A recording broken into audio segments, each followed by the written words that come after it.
each scene and sort of sketched out with words what the scene would look like.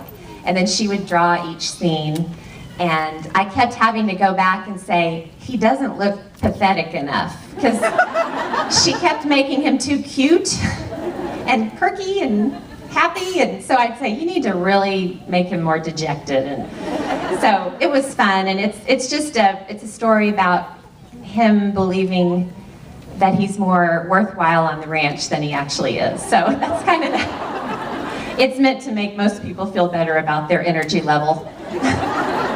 Yes? From Charlie to Kitty Kitty, I was wondering, during the blizzard and the bad weather you had, does Kitty Kitty get to come inside, or where did... Yeah, she, I can't get it through my head that it's a male. Yeah, I conveniently left town and headed to Los Angeles when we got the blizzard, Snowmageddon. And before that, I was in New York for the first Snowmageddon. So my lovely husband had to take care of all the animals and the kids. And but yeah, they come inside. The Kitty Kitty has to. He let him in. He has to be locked in the mudroom though, because he doesn't have any boundaries. So. If you have a question, raise your hand and we will come to you with microphones. Yes, I'm sweating. I just wanted to preempt that. At what point did your blog really grow? Did it kind of go up with a boom, or did it gradually grow as your cookbook was introduced? If you saw a graph of my site's traffic, it's like this for about 5 years. It's just been a steady growth. There have been a couple of moments where, you know, there were spikes, but it always went back down and kind of continued the steady growth. And I think I never really wanted to have a big, well, they call it an Oprah moment, where you have this huge spike in traffic. I wanted to blog regularly, and I wanted people to come back the next day.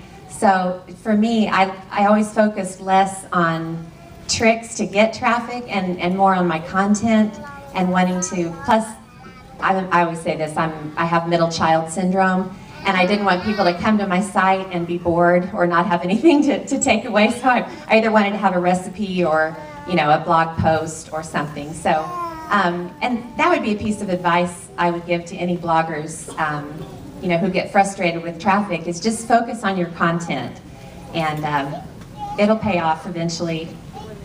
You have to be patient. About how long does it take you to write a novel such as your most recent one, since it is pretty much your life story? Well, I sort of cheated and wrote it online over a period of 18 months. So I started writing this in September of 2007. And it turned into an online serial romance, basically. And I would post every other day, and then I'd do every other week, and then I'd do once a month. So parts 1 and 2 represent what I wrote online. And it's interesting because when I sat down to write part 3, which is not online, it was a totally different experience for me. And I realized I will never be a serious author because it was kind of in a vacuum, and it was a different experience than what I'd had with the serial, where I'd post an installment and then, you know, have a response and then post the next one. So it was tough to write that third part. So yeah, I got to experience, but it made me really appreciate authors who churn out books once a year. I can't wrap my brain around it. And that's why I like blogging so much, because it's stream of consciousness. I can wake up and what's in my brain comes out and winds up on the computer screen, sometimes unfortunately so. So it was an interesting experience. That's it. There's nothing else. Hi. Okay, 2 questions. You weren't supposed to bring babies to these events? Post, and it said, I'm hormonal. You should totally have another one. Honey? 2 questions. Okay, so for me, I'm a new blogger, so just tips for people starting out. And then my sister, because she's too chicken to stand up and ask this, wanted to know how you like blog conferences or if you've ever gone to them or how you feel about them. Maybe you don't want another. I have several little pieces of advice. Of course, I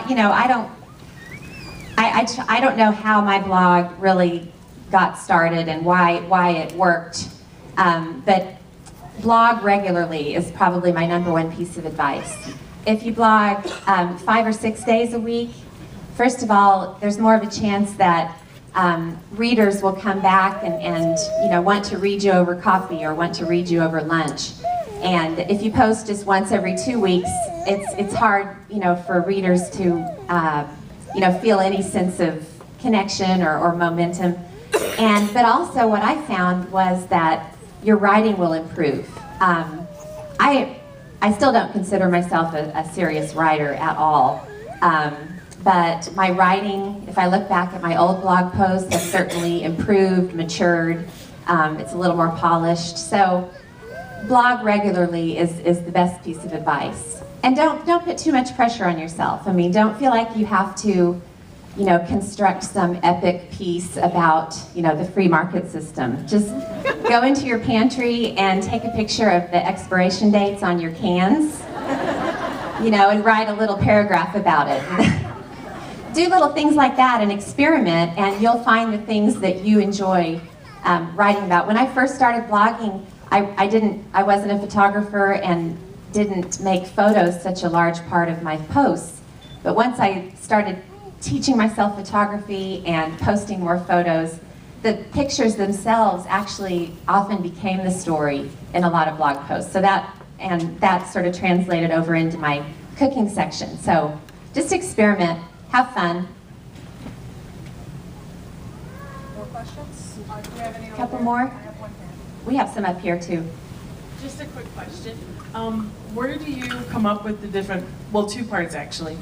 All the recipes that you have on your website, where do you come up with them? And I guess the second part is because Oklahoma is not, I guess, the lushiest state. How do you just keep it new and fresh and, along with everything going green and such? Now, do you mean the cooking or, yeah. Well, I'm not really known for my, are you talking about green in terms of produce or, yeah, well, of course, during the months, between the months of August or September and April, I have to buy my produce, so if you saw Oklahoma right now, you would know what I mean, it's brown.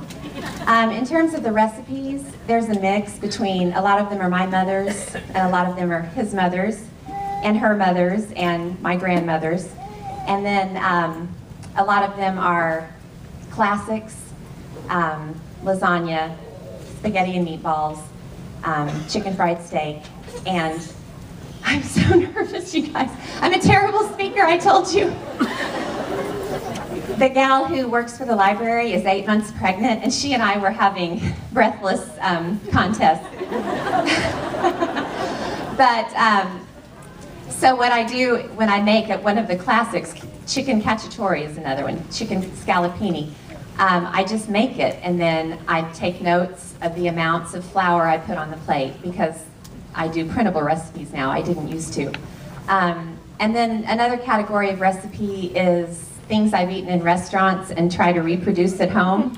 I have a big steak salad from Dave & Buster's, petite vanilla scones from Starbucks, and I like them, so I go home and make them. So I'm certainly not a recipe expert developer or innovative in the scheme of recipes or food. I just make food that guy's going to eat and that my kids are going to eat, and that's my kind of food. So, thank you. Yes. Hi. So who ended up winning the Miss Mustang? Oh, Who ended up winning the Miss Mustang contest? the Miss Mustang. Which one? There've been 3. I'll have to go look. I think it was. I can't remember. I've slept since then. You guys are stumping me, man. One more right here. Being a 3-dog mommy myself, have you installed a GPS on Charlie yet? Well, we're looking into it. The only thing I have found is the deer hunting collars, and they're big and bulky. The microchips, I don't think are GPS. They only work if somebody would take him to a vet and have him scanned.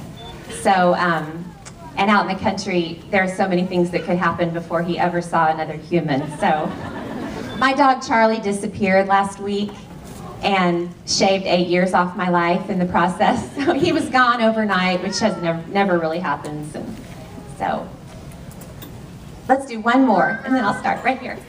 And then I'll start signing.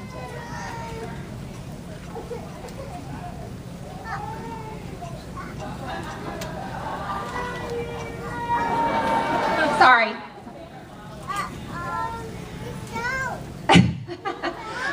Fry, F-R-Y-E, and the style is Jane. And that's what these are, but they also come in, how many times am I gonna stick my legs out here? Sorry. I'm so classy. They come in like all different kinds of leather and brown, and they're comfortable, so I want to die in these boots. So if they ever discontinue them, I don't know what I'll do. So thank you guys so much for sticking with me. I appreciate it. Can't wait to meet you. Thank you. Give it up.